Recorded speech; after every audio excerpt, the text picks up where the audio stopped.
इसके बाद जो उनका सेकंड आइटम होता है वो एक डार्क हैवी आयरन होता है जिसकी बैटिंग अमाउंट की शुरुआत 5 मिलियन से होती है, जो देख के अमीर लोग भी कहने लगते हैं सिर्फ इस छोटे से टुकड़े के लिए 5 मिलियन, क्या यार ये तो कुछ ज्यादा ही नहीं हो गया। मगर तभी एक अमीर ज्यादा कहने लगता है कि इसके लिए मैं 5 और ऊपर से हाफ मिलियन भी पे करूंगा, ये मुझे दे दो। जो सुन के लोगों की काम पे टांगने लगती है। तो इस पर दियो भी कहने लगता है वैसे मेरे पास पैसा तो नहीं है लेकिन मैं बाद में कैश आउट करवा लूंगा, लेकिन चलो मैं भी जरा अपनी अमीरी तो दिखाऊं। तो यहाँ पे दियो गला फाड़ फाड़ के कहने लगता है कि इस आयरन के लिए मैं 8 मिलियन पे करूंगा।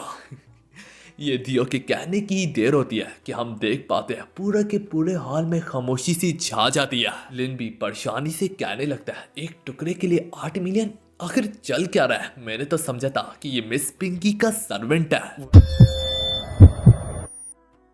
तो यार हमारे चैप्टर की शुरुआत वहीं से होती है जहाँ पे हम दियो और टाइगर को आपस में क्लैश करते हुए देख पाते हैं। और इस वक्त दोनों के दोनों एक दूसरे के खिलाफ अपने अपनी पावर्स के जलवे दिखा रहे होते हैं और जूजू दोनों एक दूसरे के खिलाफ लड़ रहे होते हैं। हमें इतना तो मालूम पड़ जाता है कि दोनों की एक ही तरह की स्पिरिचुअल टाइप है, मतलब कि इनके स्पिरिचुअल पावर्स एक दूसरे के काफी ज्यादा सिमिलर है। लेकिन यहाँ पे मैं एक पॉइंट को क्लियर करता फिरूं, यहाँ पे हमारा दियो जरा भी अपनी यिंग यांग की पावर का इस्तेमाल तक नहीं कर रहा। इसमें कोई शक नहीं है कि अगर दियो अपनी यिंग यांग की पावर का इस्तेमाल करे या फिर इसी पावर का सहारा ले तो दियो आसानी से इस बैटल को कोई 1-2 मिनट में ही अंत कर दे। लेकिन आखिर हमारा दियो यिंग यांग की पावर का इस्तेमाल क्यों नहीं कर रहा? तो जिन्हें नहीं पता उन्हें मैं बता देता हूँ। दियो लगातार स्टार ब्रीड के टेस्ट से यिंग यांग की पावर का इस्तेमाल करता आ रहा है। ऊपर से स्टार ब्रीड के टेस्ट में ही दियो ने अपनी यिंग यांग की पावर को लगातार डार्क स्टूडेंट के खिलाफ 5 से 6 घंटों के लिए इस्तेमाल किया था। और इस टेस्ट के ठीक बाद दियो लगातार यिंग यांग की पावर का इस्तेमाल करता जा रहा था, यहाँ तक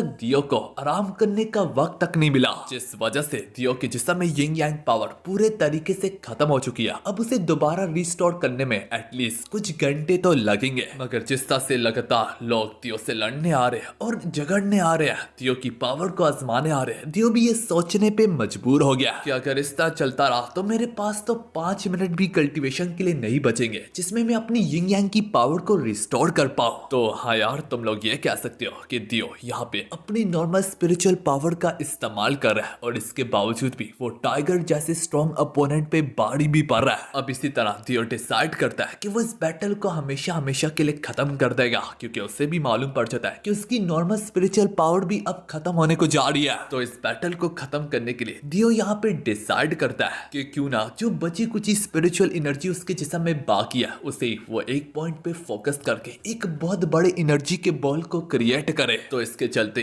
दियो एक बहुत बड़े स्पिरिचुअल बॉल को क्रिएट कर पे उन पे टूट पड़ता है और हम एक बहुत बड़े एक्सप्लोजन को देखते हैं, जिसके कारण काफी ज्यादा धूल मिट्टी हवा में हो रही होती है। अब धूल मिट्टी के जो क्लियर होते सारे हम देख पाते हैं दियो भी बढ़ बढ़ के सांसें ले रहा होता है। इसके बाद दियो कहने लगता है अगर वो जिंदा बच गया इसके बावजूद भी तो मेरे पास ज्यादा ताकत नहीं बची कि मैं उससे आगे लड़ भी पाऊं। हम देख पाते हैं दूर के क्लियर होने के बाद जिसका डर था वही होता, हम अभी भी उसे उसके कदमों पे देख पाते हैं जो कि वाकई में काफी ज्यादा हैरानकुन होता है। ये देख के दियो सोचने लगता है खैर ये शख्स मुझसे अपनी फुल पावर में लड़ रहा है जबकि मैं तो इसके खिलाफ अपनी सब बची कुची ताकत से ही लड़ रहा था। अब यहाँ पे दियो को टेंशन होने लगती है क्योंकि दियो 4 से 5 हफ्तों से लगातार लड़ता आ रहा है और अब उसके जिस्म में जो आम स्पिरिचुअल एनर्जी थी वो भी पूरे तरीके से खत्म हो चुकी है, जबकि उसका अपोनेंट टाइगर तैयार होता है पूरे तरीके से राउंड 2 के लिए। यही देख के दियो को टेंशन सी हो रही होती है कि अगर इसने मुझसे राउंड 2 लड़ा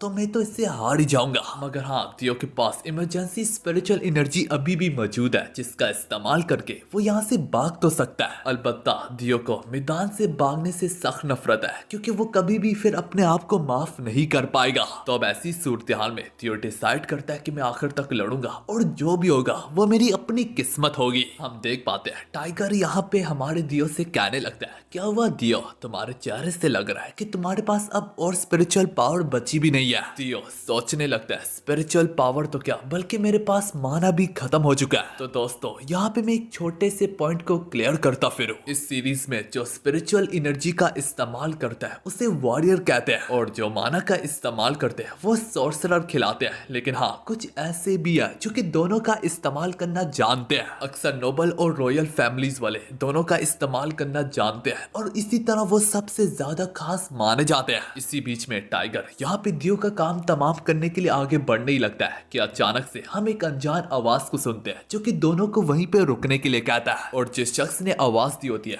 वो शख्स भी टाइगर के क्लैन से ही बिलोंग करता होता है। इनफैक्ट वो टाइगर के क्लैन में बहुत अच्छे रैंक को होल्ड करता होता है। वो शख्स यहाँ पे आके टाइगर से कहने लगता है, मैंने तुम्हें मना भी किया था कि कल्टीवेशन माउंटेन में किसी से लड़ने नहीं जाना, तो तुम यहाँ पे क्या कर रहे हो। उस शख्स को अपने सामने देख के दियो भी काफी ज्यादा हैरान होने लगता है और अपने मन में कहता है, ये तो वही शख्स है जिसके बारे में प्रिंसेस ने मुझे वार्न किया था कि इस शख्स से पंगा मत लेना, क्योंकि ये शख्स कोई आम बंदा नहीं है बल्कि डार्क वॉरियर है। इसके चलते ही मैं एक लम्हा लेके आप सबको अपडेट कर देता हूँ। जिस सीरीज को लेके मैंने कम्युनिटी सेक्शन में पोस्ट की थी कि मैं उसे आज अपलोड करूंगा, तो दरअसल वो कॉपीराइट की वजह से डिले हो गई है, तो इसी वजह से मैंने आज उसकी जगह पे दियो वाली सीरीज को ही अपलोड कर दिया। लेकिन आप लोग फिक्र मत करें, क्योंकि इस सीरीज से मैं कॉपीराइट के इश्यू को हल करके कल दोबारा से अपलोड कर दूंगा, तो स्टे ट्यून। खैर यार, यहाँ पे ड्रेव डार्क वॉरियर से कहने लगता है, दरअसल इसमें मेरी कोई गलती नहीं है। इस बंदे ने मेरी कल्टीवेशन की फायर पिल को चुरा लिया जिसमें डार्क पार्टिकल्स भी पा जाते हैं। उसे कल्टीवेट करने में मैंने इतनी ज्यादा मेहनत की थी। हम देख पाते हैं ये डार्क वॉरियर काफी ज्यादा मेच्योर है और अपने किए हुए रूल्स को नहीं तोड़ता। तो इसी बात पर डार्क वॉरियर कहने लगता है, मैं कल्टीवेशन माउंटेन पे मौजूद हूँ, यहाँ पे लड़ना मना है। तो ओए लड़के, मैं तुम्हें काफी आराम से ही कहूंगा,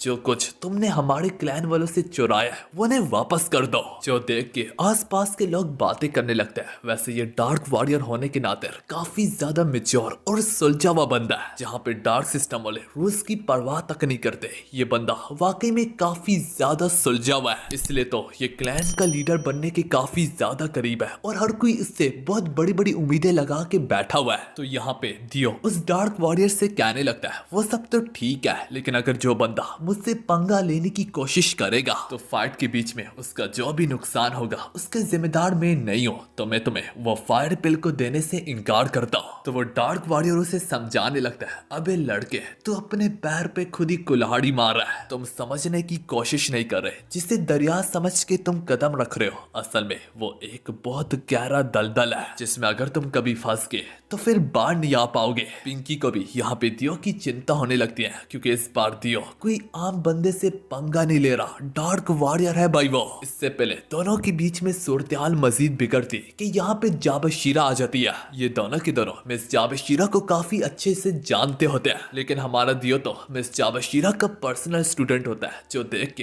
डार्क वॉरियर को अपनी आंखों पे यकीन नहीं आ रहा होता कि आखिर इस जैसा एक मामूली शख्स कैसे मिस जाबशीरा के इतने ज्यादा करीब हो सकता है। मिस जाबशीरा यहाँ पे दियो से पूछने लगती है, क्या तुम मुझे मिस कर रहे थे? तो दियो इस पर कहता है, हाँ, मैं तो हर लम्हे में आपको ही याद करता हूँ। खैर यार, यहाँ पे डार्क वॉरियर भी जानता होता है कि मिस जाबशीरा से पंगा लेना काफी ज्यादा भारी पड़ेगा, यहाँ तक डार्क सिस्टम्स वालों के लिए भी। तो इसी वजह से ये डार्क वॉरियर यहाँ पे मिस जाबशीरा से रिक्वेस्ट करता है कि आपके स्टूडेंट ने मेरे भाई की फायर पिल को चुराया है, तो आप इससे कहे कि हमें बाकायदा वो वापस कर दे। लेकिन ये बात मिस जाबशीरा को अच्छे से पता होती है कि दियो जानबूझ के किसी से कोई चीजें नहीं चुराता जब तक वो दूसरा बंदा उसे पंगा ना ले ले। तो यहाँ पे मिस जाबशीरा किसी भी तरीके से दियो को ऑर्डर नहीं देती, ना कि रिक्वेस्ट करती है, बल्कि उल्टा मिस जाबशीरा उसे कहने लगती है कि तुम्हारे भाइयों ने यहाँ पे कल्टीवेशन माउंटेन में आके हलचल मचाई है, इसकी जिम्मेदारी तुम कैसे लोगे? अब बात तो दियो पे ही आती है कि वो फायर पिल को वापस करना चाहता है या फिर नहीं। मिस जाबशीरा भी सब कुछ अब दियो पे छोड़ देती है कि वो इस सिचुएशन को कैसे डील करना चाहता है, मगर दियो कुछ ऐसा कह देता है यहाँ तक जो कि मिस जाबशीरा ने भी उसकी उम्मीद नहीं की होती। दियो यहाँ पे डार्क वॉरियर को चैलेंज करते हुए कहने लगता है कि अगर तुम इस फायर पिल को चाहते हो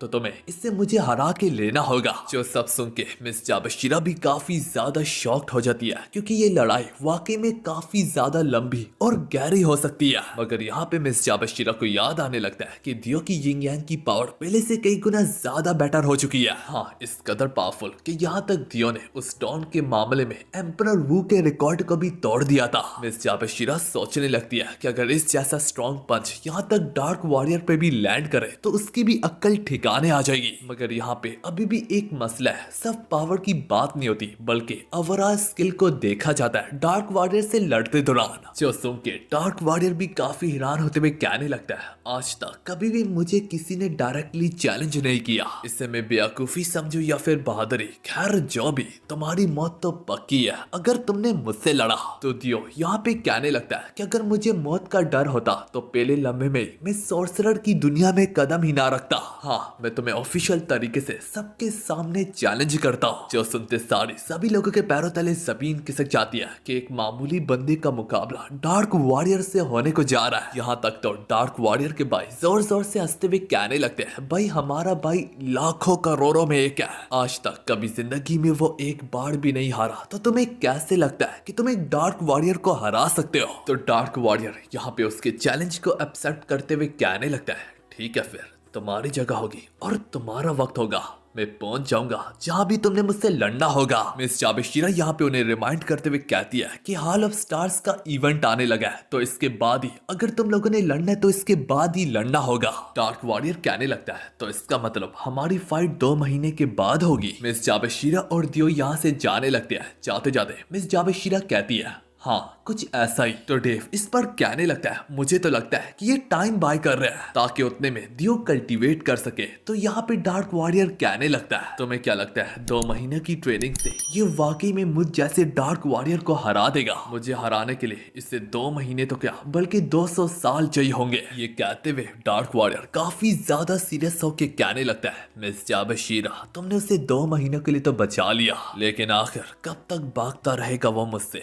उसने मुझे खुलेआम सबके सामने चैलेंज किया, तो इसमें तुम्हारी इज्जत भी दांव पे है। लेकिन हाँ, ये कहना गलत नहीं होगा, उस बंदे के पास काफी ज्यादा पावर थी। मैं देखना चाहूंगा कि 2 महीने की ट्रेनिंग आखिर उसे कितना दूर तक ले जा सकती है। एक और चीज तो ये भी है कि उसने मेरे भाई से फायर पिल को चुराया जिसके अंदर डार्क पार्टिकल्स भी पाए जाते हैं। दिखने से तो लगता है कि ये बंदा भी डार्क सिस्टम की पावर को पाना चाहता है। दूसरे सीन में हम दियो और मिस जाबेशिरा को देखते हैं। मिस जाबेशिरा उसे बताने लगती है कि डार्क वॉरियर से पंगा लेना शायद से तुम्हारे लिए भी काफी ज्यादा मुश्किल हो सकता है। तभी मिस जाबेशिरा दियो से उसकी फायर पिल के बारे में पूछने लगती है जो कि उसने उसके भाई ड्रेव से चुराई होती है। तो इस पर दियो उसे जैसी वो पिल दिखाता है तो मिस जाबेशिरा उस पिल की दाद देते हुए कहने लगती है कि हाँ ये पिल काफी ज्यादा स्ट्रॉन्ग है और इसमें कुछ डार्क पार्टिकल्स भी है जिस वजह से वो उसे बेदर्दी से वापस पाना चाहता था। ये सुन के दियो काफी ज्यादा खुश होता है। तो जाबेशिरा उसे कहती है, इतनी खुशी की बात नहीं है क्योंकि फिलहाल तुम्हें फोकस करना पड़ेगा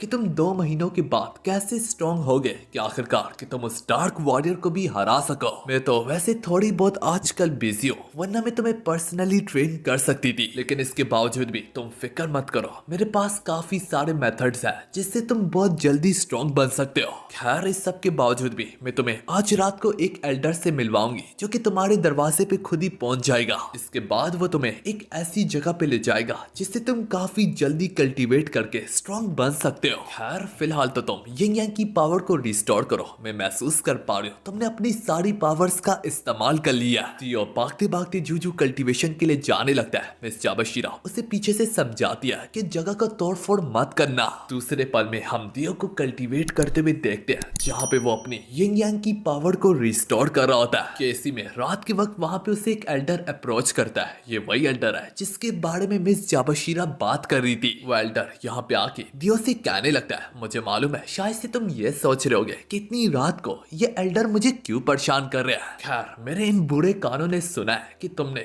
यहाँ पे डार्क वॉरियर को चैलेंज कर रखा है और साथ में मिस जाबेशिरा से मुझे मालूम पड़ा है कि तुम यिंग यांग के यूजर भी हो। मैंने कभी सोचा नहीं था कि आजकल के मॉडर्न दौर में मैं किसी यिंग यांग यूजर से मिलूंगा भी। तो अगर तुम वाकई में स्ट्रॉन्ग बनना चाहते हो तो मेरे पीछे आओ। इसी तरह वो लोग स्टार एकेडमी के खास रास्तों से गुजरने लगते हैं जहाँ पे बड़े कम लोगों का ही गुजरना अलाउड होता है। दियो सवाल पूछते हुए कहने लगता है, वैसे हम कब से चल रहे हैं तो आखिर हमने जाना कहाँ पे है? तो वो एल्डर कहने लगता है, मत बताओ कि मेरी बुरी टांगों से पहले तुम्हारी टांगे खत्म हो चुकी है। वैसे भी हम पहुंच चुके हैं। इसके बाद वो लोग एक बहुत बड़े हॉल में एंटर करते हैं जहाँ पे दियो अपनी नजरों के सामने एक बहुत बड़े स्टार स्टोन को पाता है। दियो उस स्टोन को काफी गौर से ढूंढने के बाद कहने लगता है, इस स्टोन पे ये क्रैक्स कैसे है? तो वो एल्डर इसी बात पर कहने लगता है कि हाँ अच्छा किया कि तुमने नोटिस कर ही लिया। अगर इन क्रैक्स का कुछ किया ना जाए तो ये स्टोन बहुत जल्दी टूट भी सकता है जबकि ये स्टोन स्टार एकेडमी के लिए काफी ज्यादा इम्पोर्टेंट है। ये स्टोन काफी इतिहास से चलता आ रहा है। ये stone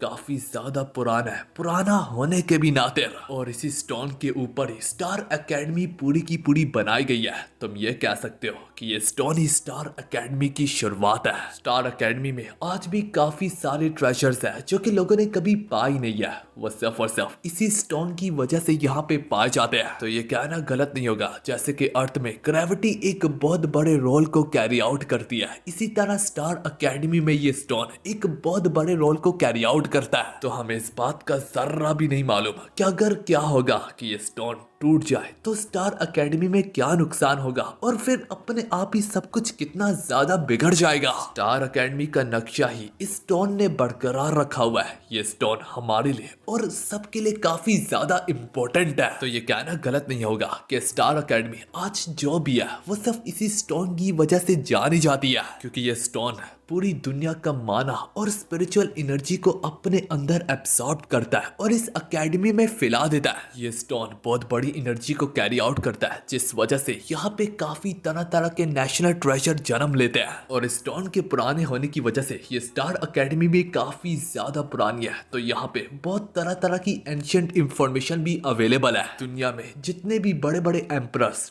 dark emperors, dark warriors निकले वो स्टार एकेडमी के नाम से जुड़े रखे हैं। उन्होंने भी अपनी ताकत के जलवे और अपनी मशहूरी स्टार एकेडमी के दम पे ही पाई है। तो ये कहना गलत नहीं होगा, इस वक्त स्टार एकेडमी अपने अंत के काफी ज्यादा करीब है। ये बात अभी तक किसी को मालूम ही नहीं है, तो इस राज को राज ही रखा जाए। और एक चीज ये भी है कि स्टार एकेडमी से डार्क सिस्टम की शुरुआत हुई थी। वैसे भी हॉल ऑफ स्टार्स का इवेंट की शुरुआत होने को जा रही है, तो एक बार फिर से दुनिया के सारे बड़े बड़े सोर्सरर्स यहाँ पे जमा होंगे। थियो सवाल पूछता है, तो इस स्टोन को हम कैसे ठीक कर सकते हैं? तो वेल्डर इसके जवाब में बताता है, इसके लिए एक खास किस्म का लिक्विड है जिसे कहा जाता है स्टार लिक्विड। वो ट्रेजर भी काफी ज्यादा कीमती है ट्रेजर होने के भी नाते, और वही इस स्टोन को सुधार सकता है। लेकिन मसला तो यह है कि स्टार लिक्विड हर कोई अपने अपने मकसद के लिए चाहता है, और हमें भी उस स्टार लिक्विड को ढूंढना होगा, इससे पहले कोई और ढूंढ ले। वेल्डर दियो से कहने लगता है, लेकिन ये बात हम किसी को बता नहीं सकते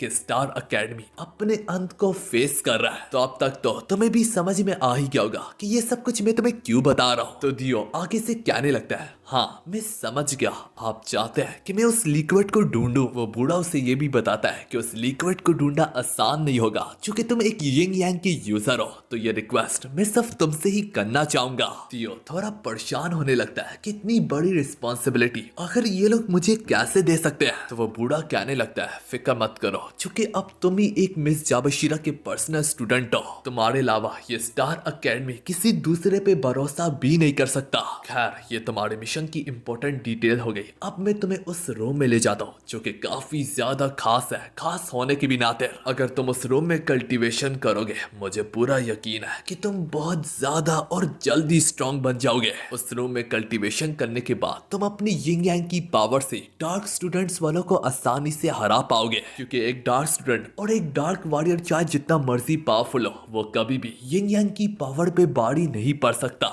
यूं ही वो एल्डर यहाँ पे हमारे दियो को एक बहुत बड़े दरवाजे के पास ले जाता है। वो कहता भी है कि इस दरवाजे के पीछे एल्डर ट्रेनिंग रूम है इस एकेडमी का। याद रखो इसमें काफी ज्यादा एनर्जी है, जो कि तुम्हें 5 दिन लगेंगे इसे एब्सॉर्ब करने में। इन्हीं समय अब दियो जो उस रूम का दरवाजा खोलता ही है, अंदर काफी ज्यादा एकदम से स्पिरिचुअल माहौल होता है। दियो नोटिस करता कि इस रूम में काफी ज्यादा स्पिरिचुअल एनर्जी है, जिसको एब्सॉर्ब करके शायद से वो यिंग यांग के लेवल को अपग्रेड कर पाए। दियो यहाँ की पावर को महसूस करने के बाद सोचने लगता है, तो ये है वो सीक्रेट रूम जिसके बारे में मैंने काफी कुछ सुना था। यकीनन अगर मैंने यहाँ पे ट्रेनिंग की तो मेरी यिंग यांग की पावर इस कदर बढ़ जाएगी कि डार्क सिस्टम भी मेरे आगे कुछ भी नहीं होगा। वैसे भी अगर हम बात करें मिस जाबशीरा की, तो मिस जाबशीरा किसी भी डार्क सिस्टम से बिलोंग नहीं करती, लेकिन इसके बावजूद भी मिस जाबशीरा अपने ताकत के दम पे इस कदर ज्यादा पावरफुल है कि डार्क सिस्टम वाले भी उससे पंगा नहीं लेना चाहते। यही सब सोच के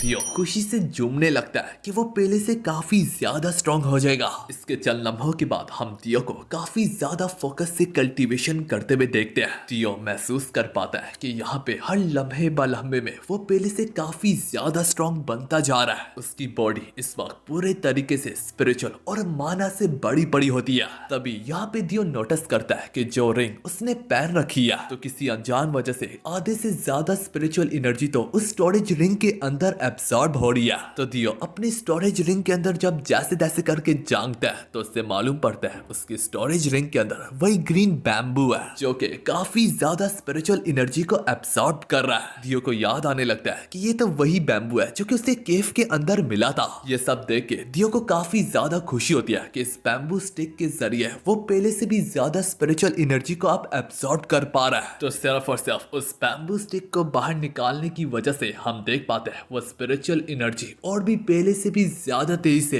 अब दियो के अंदर एब्सॉर्ब होने लगती है। जिस तरीके से ये सारी की सारी एनर्जी दियो के जिस्म के अंदर दसती चली जा रही है, ये सब देख के दियो को एहसास हो ही जाता है कि सिर्फ 3 दिनों के अंदर ही अंदर इस पूरे रूम की एनर्जी उसी के जिस्म के अंदर दस जाएगी। दूसरे सीन में हम उसी एल्डर को देखते हैं जो कि बैठ के चाय पीते हुए नजारे कर रहा होता है और यहाँ पे वो अपने मन ही मन में कहने लगता है, वैसे तो मिस जाबशीरा ने मुझे कहा था कि मैं उसे पर्सनली ट्रेन करूं, लेकिन इसके बजाय मैंने तो उसे यहाँ के सीक्रेट ट्रेनिंग रूम में ही भेज दिया। मुझे पूरा यकीन है 3 दिन हो चुके हैं तो जाबशीरा को भी उसकी फिक्र हो रही होगी कि आखिर अचानक से दियो देखते ही देखते कहाँ पे गायब हो गया। तो दोस्तों इसकी बातों से हमें इतना तो मालूम पड़ता है कि दियो को उस ट्रेनिंग चैम्बर में ज्यादा से ज्यादा 3 दिन हो चुके हैं। अब वो बूढ़ा सोचने लगता है कि 3 दिन हो गया, चलो जाके दियो को चेक करता हूँ कि आखिर उसने कितनी एनर्जी उस रूम की एब्सॉर्ब की है। मगर जब वो बूढ़ा उस रूम में एंटर करता है तो उसके पैरों तले जमीन खिसक जाती है क्योंकि दियो तो सारी की सारी एनर्जी को एब्सॉर्ब करके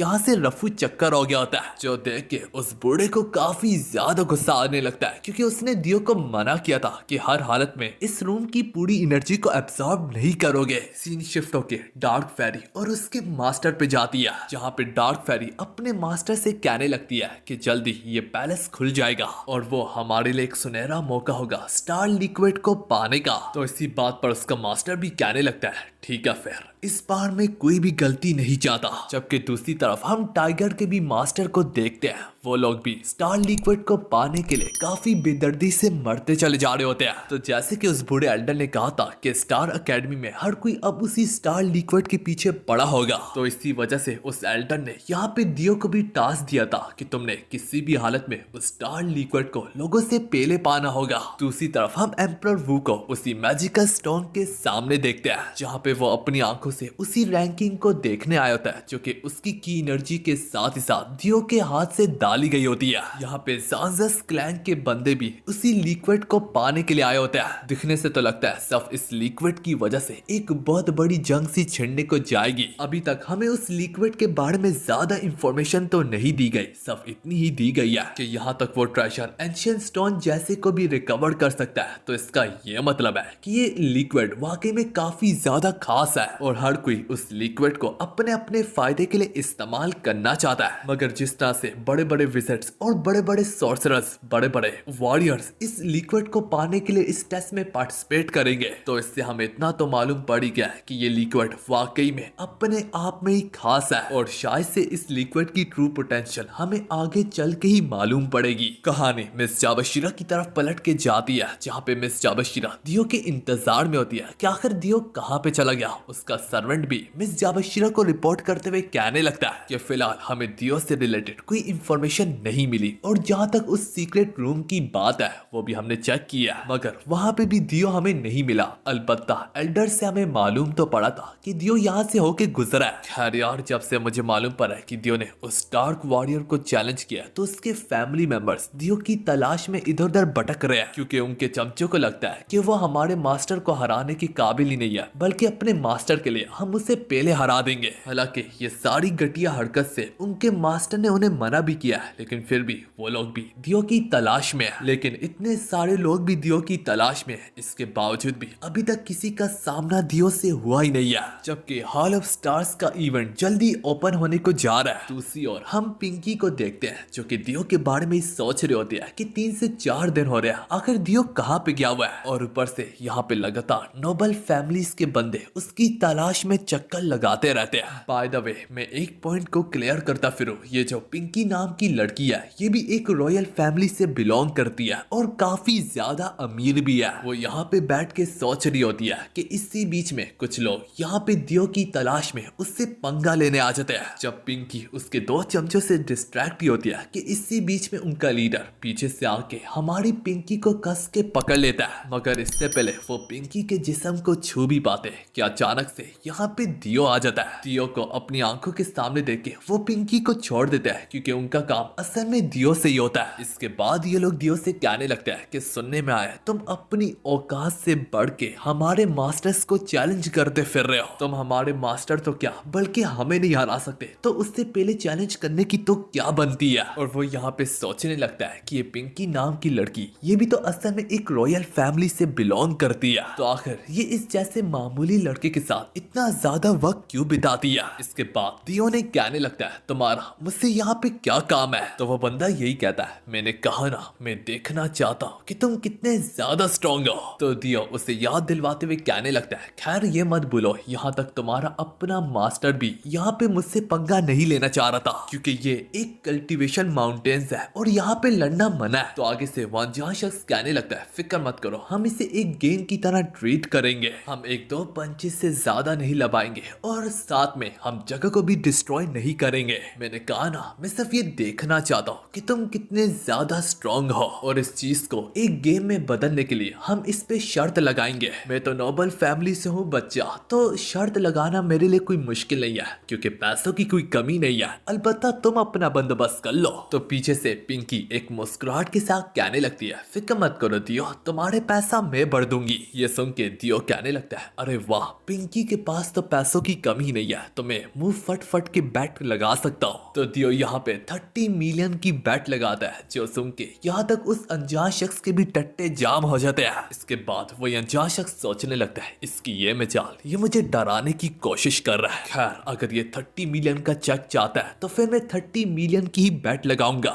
दियो इसके बाद पिंकी से कहने लगता है पिंकी तुम्हें कोई एतराज तो नहीं है। तो पिंकी फौरन से इनकार करते हुए कहती है नहीं अगर तुम 60 मिलियन भी लगाते तब भी यहाँ पे मुझे जरा भी प्रॉब्लम तक ना होती। तो हाँ यार हम देख पाते हैं थोड़ी देर में दोनों के हाथ में 30 मिलियन का चेक रेडी होता है। जो यहाँ पे सबसे ज्यादा इंजॉय कर रही होती है वो कोई और नहीं बल्कि पिंकी होती है क्योंकि पिंकी को मालूम होता है कि दियो तो हार ही नहीं सकता। लेकिन हाँ इसका ये मतलब नहीं है कि पिंकी 30 मिलियन को खोने के बारे में जरा भी नहीं सोच रही। ये भी पॉसिबिलिटी हो सकती है कि दियो हार जाए, लेकिन यहाँ पे पिंकी को पैसों की परवाह है ही नहीं। यूं ही वो अनजान शख्स कहने लगता है ठीक है फिर सबसे पहली शुरुआत मैं करूंगा, मैं तुम्हें अपने पंच की ताकत दिखाना चाहूंगा। तुम्हारा काम काफी ज्यादा सिंपल है, बस तुमने मेरे पंच को ब्लॉक करना है। जो सुन के उस अनजान शख्स के चमचे कहने लगते हैं हमारे बॉस के पंच में काफी बड़ी ताकत छुपी पड़ी है। तो वो लोग यहाँ पे दियो के लिए अफसोस दिखाते हुए कहते हैं ये बेचारा दियो ब्लॉक करने से पहले ही मारा जाएगा। दियो भी यहाँ पे उससे चराते हुए कहता है कि अगर तुम्हें हिलाने की ज्यादा आदत नहीं होगी तो तुम्हारे हाथ में अच्छी खासी ताकत होगी। ये सब कुछ उसके मुंह से सुनने के बाद यहाँ पे उस अनजान शख्स को काफी ज्यादा गुस्सा आता है और वो अपने पंच में पूरी जान लगा के एक खतरनाक किस्म का ब्लो मारता है जिससे हर तरफ दूर मिट्टी हवा में फैल जाती है। इस पर वो दोनों चमचे कहने लगते हैं एक मिनट बॉस ने तो कहा था कि वो आसपास की जगह को डैमेज नहीं करेंगे, लगता है बॉस ने फुल पावर से पंच मारा है। सारी सी बात है दियो ने उसे गुस्सा दिलवा दिया था। तो इसी पर उसका दूसरा चमचा कहने लगता है वैसे तुम्हें क्या लगता है कि दियो के छिछड़े हवा में उड़ चुके होंगे? क्योंकि मुझे तो ऐसा ही लगता है। हम देख पाते हैं धुआं जो क्लियर होता है दियो तो अपनी जगह पे ठीक ठाक खड़ा होता है, मगर ये तो कुछ भी नहीं है। पैरों तले जमीन तो तब खिसकती है कि दियो ने उसके इतने पावरफुल और जानलेवा वार डार्क को सिर्फ और सिर्फ अपनी एक उंगली से ही रोक लिया होता है। अब यही सब देख के लोगों को अपनी आंखों पे यकीन नहीं आ रहा होता। तो दोस्तों, इससे हमें इतना तो मालूम पड़ता है कि दियो अपनी पिछली कल्टीवेशन के कारण पहले से काफी ज्यादा पावरफुल बन चुका है। ना कि सिर्फ इतना, बल्कि दियो ने उसके सिर्फ एक ही वार को एक उंगली से नहीं रोका होता, बल्कि इसी उंगली से दियो उसे उड़ा के कहीं दूर फेंकता है। दियो कहने भी लगता है ये तो जैसे कि बस की बात नहीं है, जाके अपने बाप मतलब कि अपने मास्टर को बुला के ला।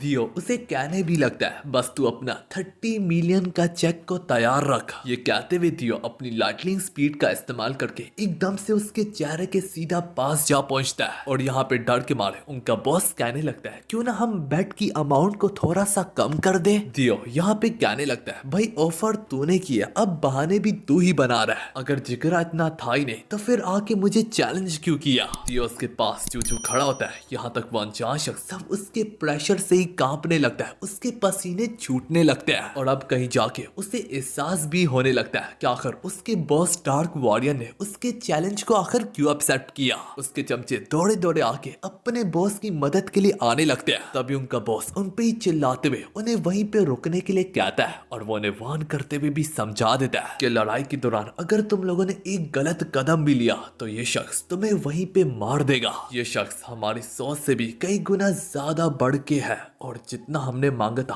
उससे हमने बढ़ के ही पाया है। इन सिंपली हम लोग खुद ही अपनी मौत के लिए चल के आगे। पिंकी भी ये सब देख के कहने लगती है मुझे मालूम तो है कि दियो काफी ज्यादा पावरफुल है, मगर अचानक से इतना ज्यादा एकदम से और पावरफुल हो जाना ये मैंने कभी अपने ख्यालों में भी नहीं सोचा था। अब उल्टा उनका बॉस उन्हें समझाने लगता है कि अगर हमारे यहाँ से जिंदा बच के जाने का सिर्फ एक ही रास्ता है कि हम लोग इसके रूल्स पे खेले और इसे ज्यादा गुस्सा ना दिलवाए। तो इसी तरह उनका बॉस यहाँ पे शर्त से हार मांग के 30 मिलियन का चेक दियो के हवाले करके यहाँ से खिसक लेता है। दियो यहाँ पे 30 मिलियन में से 15 मिलियन से ज्यादा तो सिर्फ और सिर्फ पिंकी को देता है। पिंकी कहने लगती है अरे तुम तो आधे से ज्यादा मुझे दे रहे हो। तो दियो इस पर कहने लगता है सारी सी बात है क्योंकि तुम्हारे 30 मिलियन के बिना मैं इस शर्त में पार्टिसिपेट भी ना कर पाता। साथ में दियो को भी काफी ज्यादा खुशी होती है कि वो इतनी जल्दी मिलियनेयर बन गया। तो पिंकी उससे बताती है ये तो कुछ भी नहीं है, क्या तुम फील भी करना चाहते हो कि तुम वाकई में एक असली मिलियनेयर हो। तो इस पर दियो कहता है कि हाँ, इसके लिए चाहे मुझे पैसा भी पानी की तरह बहाना पड़े मैं जरूर एक बार फील करना चाहूंगा।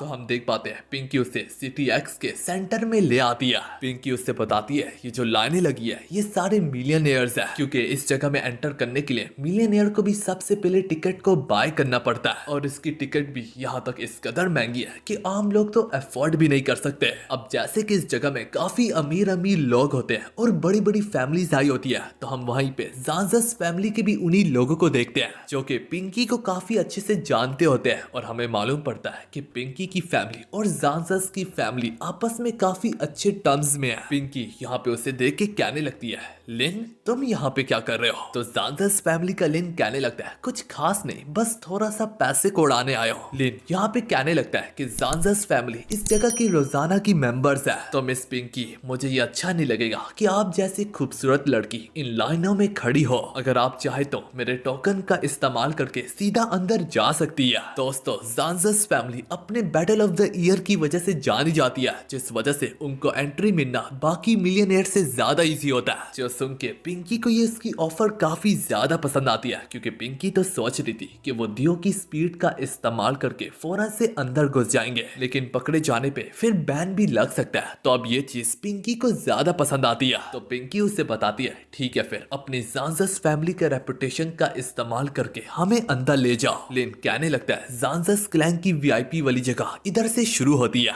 आप मेरे पीछे आइएगा। दियो उनके पीछे आते हुए सोचने लगता है जब ज़ांज़स क्लैन के एम्परर ने मुझे बचपन में किडनैप किया था, उस दौरान भी ऑलरेडी उनकी फैमिली रेपुटेशन काफी ज्यादा था, लेकिन दिखने से तो लगता है इन दिनों में इनका फैमिली रेपुटेशन पहले से ज्यादा बढ़ चुका है। यहाँ पे सारे लोग नोबल फैमिली से बिलोंग करते हैं और सबके पास ना खत्म होने वाला पैसा है, लेकिन इसके बावजूद भी सांजस फैमिली के लोग चूंकि अपनी ताकत के दम पे अपनी दहशत जमाते हैं तो इनके लिए वीआईपी राउट हमेशा से तैयार होता है। तो इसका ये मतलब है कि सांजस क्लैन वाले लोग पैसों के दम पे मशहूर नहीं है बल्कि अपनी पावर के दम पे मशहूर है। वरना तो जहाँ तक पैसों की बात है तो पिंकी की फैमिली सांजस क्लैन वालों से ज्यादा अमीर है। खैर यार दियो सोचने लगता है फिलहाल तो मैं यहाँ पे अपना और पिंकी की फैमिली का पैसा उड़ाने आया हूँ। लेकिन यहाँ पे जो मिस पिंकी को एस्कॉर्ट कर रहा था तो वो यहाँ पे दियो के बारे में भी सोचने लगता है। कपड़ों से तो लगता है कि ये मिस पिंकी का नौकर होगा। थोड़ी देर में ये लोग मेन हॉल पहुंच जाते हैं जहाँ पे बिडिंग की अमाउंट को सेट किया जाता है। तभी एक लड़की यहाँ पे बोलने लगती है कि मैं यहाँ पे सभी मिलियनियर्स और बिलियनियर्स का स्वागत करती हूँ। उधर ही सांजस फैमिली का बंदा मिस पिंकी से कहने लगता है आपके लिए मैंने अच्छी सी जगह बुक किया है ताकि यहाँ से आपको अच्छा व्यू दिख सके। इसके बाद यहाँ पे सबसे पहले इनका ट्रेजर एक सॉर्ड होती है जो कि काफी ज्यादा खूबसूरत होती है और इस पे एंशिएंट लैंग्वेज में कुछ क्राफ्ट भी हुआ होता है। जो सॉर्ड देख के मिस पिंकी कहने लगती है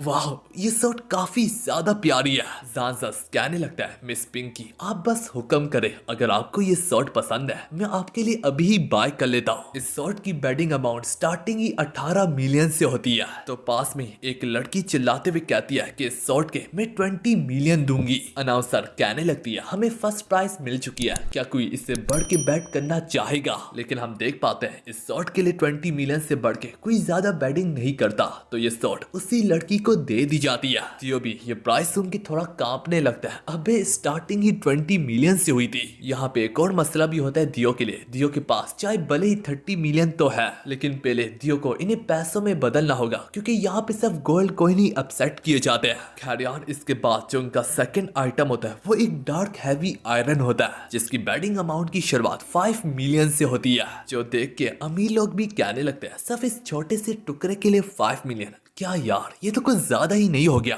मगर तभी एक अमीर ज्यादा कहने लगता है कि इसके लिए मैं 5 और ऊपर से ½ मिलियन भी पे करूंगा, ये मुझे दे दो। जो सुन के लोगों की काम पे टांगने लगती है। तो इस पर दियो भी कहने लगता है वैसे मेरे पास पैसा तो नहीं है लेकिन मैं बाद में कैश आउट करवा लूंगा, लेकिन चलो मैं भी जरा अपनी अमीरी तो दिखाऊं। तो यहाँ पे दियो गला फाड़ फाड़ के कहने लगता है कि इस आयरन के लिए मैं 8 मिलियन पे करूंगा।